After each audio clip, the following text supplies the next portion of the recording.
Ad-dunya mata'i, ad-dunya al-mar'atus solihah. Dunia adalah perhiasan dan sebaik-baik perhiasan adalah wanita solehah. Hadis riwayat Muslim. Dan kita pula lupa kepada semua para lelaki, ma tazaktu ba'di fitnatan adarra 'ala ar-rajali minan nisa. Aku tidak meninggalkan satu godaan pun yang lebih membahayakan para lelaki selain fitnah wanita. Hadis Bukhari ayat 596.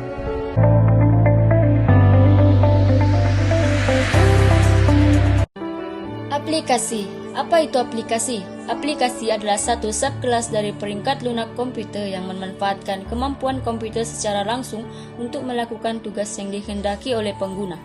Di sini dapat kita kaitkan penggunaan aplikasi pada masa kini banyak menjejaskan imej umat Islam dan meruntuhkan akhlak serta keimanan seseorang disebabkan penggunaan aplikasi secara tidak terkawal. Sebagai contoh, Bigo Live. Di abad ini, media massa semakin berkembang pesat. Jika dahulu berasaskan gambar dan teks, namun pada masa ini terdapat banyak aplikasi yang semakin upgrade dengan berasaskan video dan salah satunya ialah Bigo Live yang semakin populer di kalangan masyarakat. Selain itu, aplikasi permainan video yang juga semakin populer dan mudah didapatkan oleh siapapun, bahkan golongan kanak-kanak. Permainan video ini sepertinya sudah menjadi perkara wajib yang patut dimiliki oleh setiap pengguna dalam setiap telepon bimbit seperti permainan video PUBG dan Free Fire. Dan tanpa disadari, aplikasi-aplikasi ini mempunyai unsur-unsur negatif yang boleh mengakibatkan keimanan seseorang umat Islam dapat terjejas.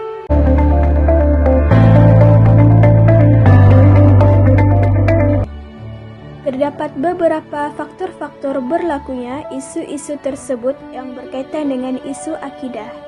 Yang pertama ialah keimanan seseorang itu lemah dan tidak teguh. Manusia yang mempunyai keimanan yang sangat lemah lebih mudah terpedaya dengan tipu daya iblis yang sangat dahsyat dan sangat licik. Syaitan sedaya upaya akan merosakkan diri kita tanpa sedar dengan mendekatkan diri kita kepada hiburan yang melampaui batas. Sebagai contoh yang terdekat, segelintir wanita-wanita di luar sana sanggup menjual maruah mereka demi mendapatkan wang ringgit dan populariti dengan mendedahkan aurat yang tidak sepatutnya, sekaligus menari dengan aksi yang seksi dan sebagainya di hadapan orang ramai ketika melakukan live di aplikasi Bigo Live. Oleh itu, iman yang lemah menyebabkan kita hilang rasa malu untuk melakukan maksiat di depan Allah Subhanahu wa taala semata-mata duniawi.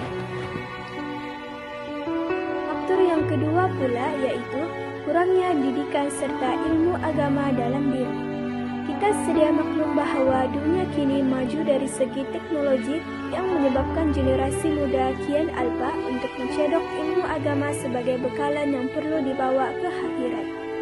Pada masa kini, generasi muda lebih terdorong dengan hiburan dunia, iaitu contoh spesifik yang dapat dilihat ialah permainan video.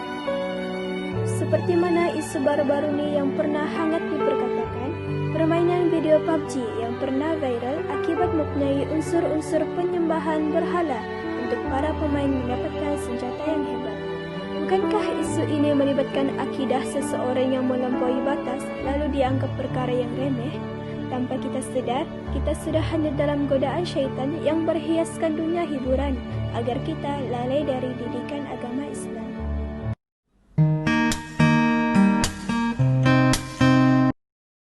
Kesan bila mana kita salah dalam memanfaatkan teknologi ialah sifat malu dalam diri kian terhakis. Apabila tingkat keimanan kita semakin pudar, maka sifat malu yang terdapat dalam diri tidak akan dirasai lagi dan menyebabkan seseorang itu terus-menerus melakukan perkara yang dilarang, terutama dalam kalangan wanita.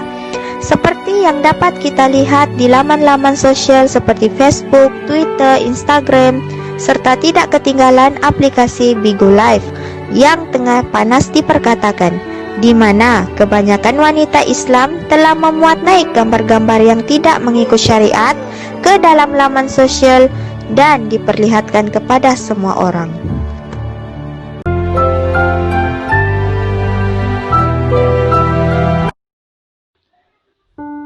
Apa yang kita dapat simpulkan daripada tajuk ini ialah ibu bapa memainkan peranan yang amat penting sebagai ketua keluarga.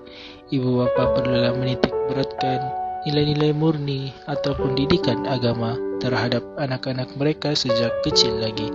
Kerana melentur bulu biarlah dari rebungnya. Hal ini bertujuan untuk menghindarkan anak muda pada hari ini melakukan perkara yang disebut sebentar tadi. Seperti yang kita tahu, alam baru ini terdapat berbagai cara untuk mendapatkan duit, termasuklah aplikasi Bigo, Facebook, YouTube, dan sebagainya. Tetapi mestilah berlandaskan syariat Islam dan bukannya mengikut kehendak ataupun kemahuan sendiri sehingga boleh membatalkan iman tanpa kita sedari. Jika ini menepati syariat Islam, penggunaan aplikasi ini boleh mendatangkan manfaat serta pahala kepada semua individu yang menggunakannya. Antara aktiviti yang boleh dilakukan termasuklah ceramah, tazkirah, nasyid, tadarus Al-Quran, dan banyak lagi, asalkan memenuhi syariat Islam agar iman kita terpelihara dan imej Islam dipandang mulia oleh masyarakat di sekeliling kita.